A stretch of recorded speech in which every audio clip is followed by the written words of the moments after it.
balance development with decarbonization, and to mine not just for energy, but for a better tomorrow. Let us focus on our duty to the earth, to future generations, and to the communities that power our coal sector. I look forward to a vibrant and technically enriching session, and I urge all presenters and delegates to speak freely, challenge conventions, and co create solutions that matter. Last but not the least, I thank the organizers, especially Shri Alok Petty, for the opportunity to be part of this important dialogue. Thank you. Jai Hind.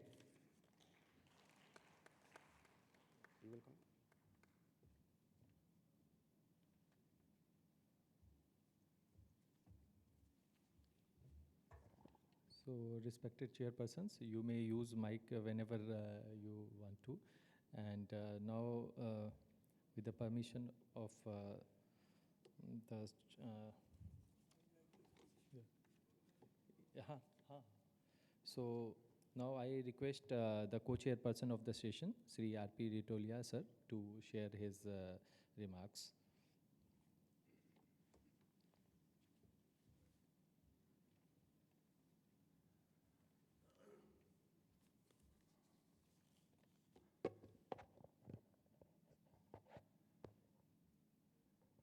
Chairman of this session, Dr. Bukhraj, the organizers, respected Sri Alok Partiji, Sri N. Gautam, Sri M. Jha, ladies and gentlemen, at the outset, I'd like to express my gratitude and thanks to the organizers for giving me this opportunity to co-chair this session. Now, while we talk of this fifth CLI, at this juncture, I thought it prudent on my part to remember one of the main driving force for this organization, for this seminar, Sri U. Kumar, who is no more with us, but I pray to the God to rest his soul in peace, and we do remember his absence. Gentlemen, the theme of this seminar, that is Decarbonizing India's Coal Supply Chain, Challenges and Opportunities, and the theme of this session, Green Mining, is very, very topical. But to me, this is a catch-22 situation, in the sense that we know that coal still continues to be the backbone of India's energy mix, which is powering more than the 70% of our electricity generation.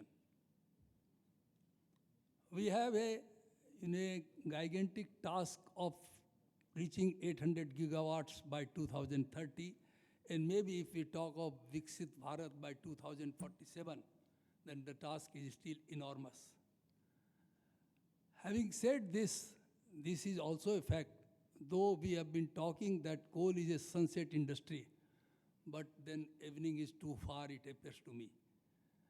As of now, we are talking sometime 1 billion, 2 billion, and the way the country is progressing and the way the renewable energy is progressing, the coal will be there.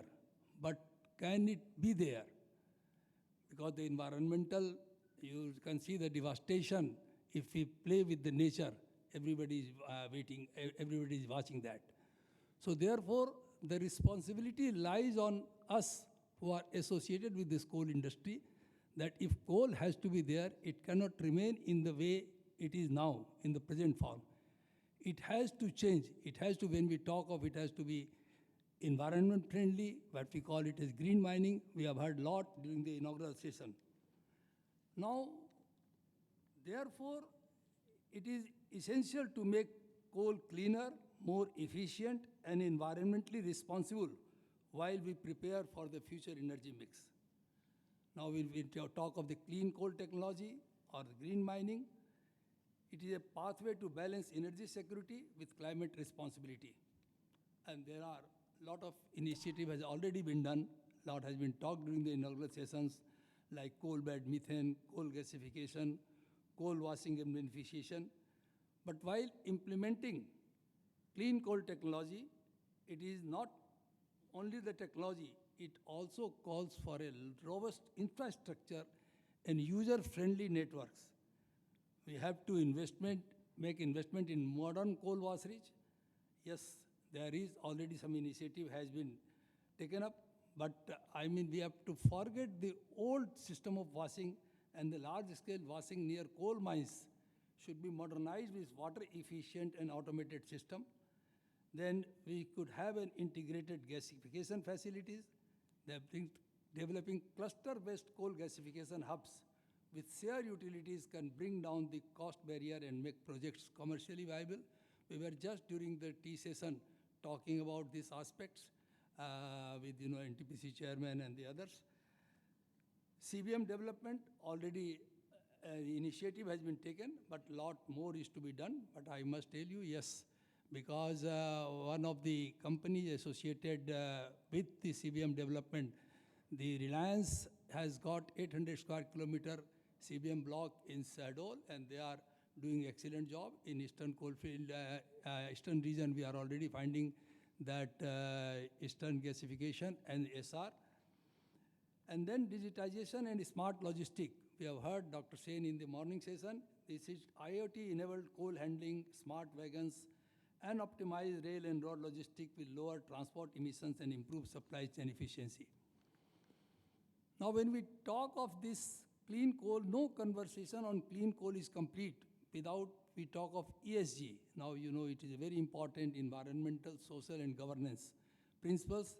The coal value chain must embed sustainability in its core operations. Environmental, we have been talking. Social, we have to ensure that local communities benefit through employment, skill development, and health and safety initiatives. Just transition is another initiative being taken if you close the mines. And the governance, of course, the transparent reporting of emissions, safety metrics, and compliance with global sustainability framework. That is very important because though we talk a lot of things in theory, the compliance is not to that extent. Companies adopting ESG principles are better placed to access green financing, win stakeholders' confidence, and ensure long-term viability. Now, gentlemen, India's commitment to net zero by 2070 and its focus on Atmanirbhar Bharat create enormous opportunities like public-private partnership for CCT deployment, R&D and pilot projects in hydrogen production from coal gasification, leveraging international climate finance and technology transfer, developing a skilled workforce for clean coal technology operations and maintenance. In conclusion, I'd like to say that decarbonizing the coal supply chain is not just a challenge, it is an opportunity to modernize our industry, reduce our carbon footprint, and ensure energy security. Clean energy technology are a bridge that will help us transition responsibly without compromising growth. We have very eminent speakers in this session, and we hear a lot from that. I'd also like that the audience, they should have an interaction because this is an important topic, and I think the interactions and the views of each others will be of great help in making the coal very much environment friendly. Thank you very much.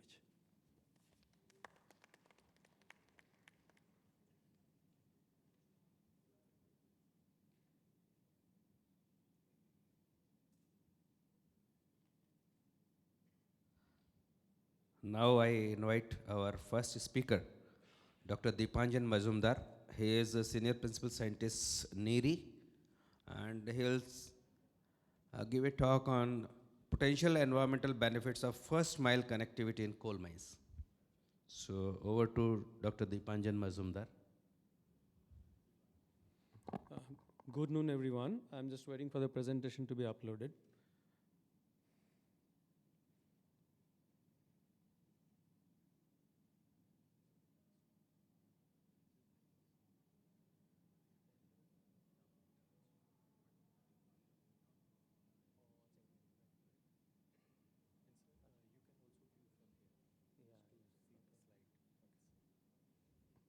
So as introduced, I'm Dipanjan. I work as a senior principal scientist and chair.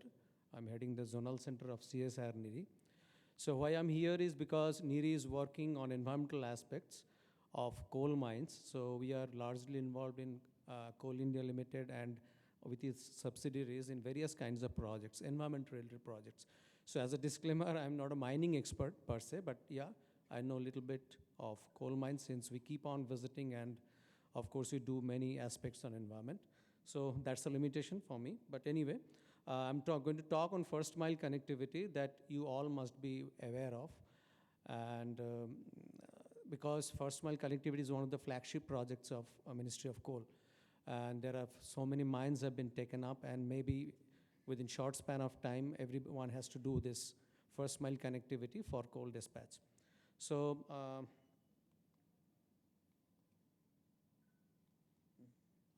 yeah, so slides are moving. So since it's a green mining session, so I think people are aware of green mining. It can be seen in various ways.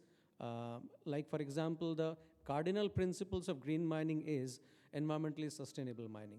So it always, entails the principles of lower carbon footprint, lower water footprint, good waste management, grey water recycling, water treatment, air pollution control, renewable energy integration into the system, afforestation, e-mobility, and of course mobility by LNG and CNG and other kind of renewable fuels, and the first mile connectivity, the last point that's put in green. So I'm going to talk about this since we have done the first mile connectivity project for Gevra and Lingaras. That was the first time Coal India Limited wanted to know how much benefits, actually environmental benefits, this first mile connectivity will have.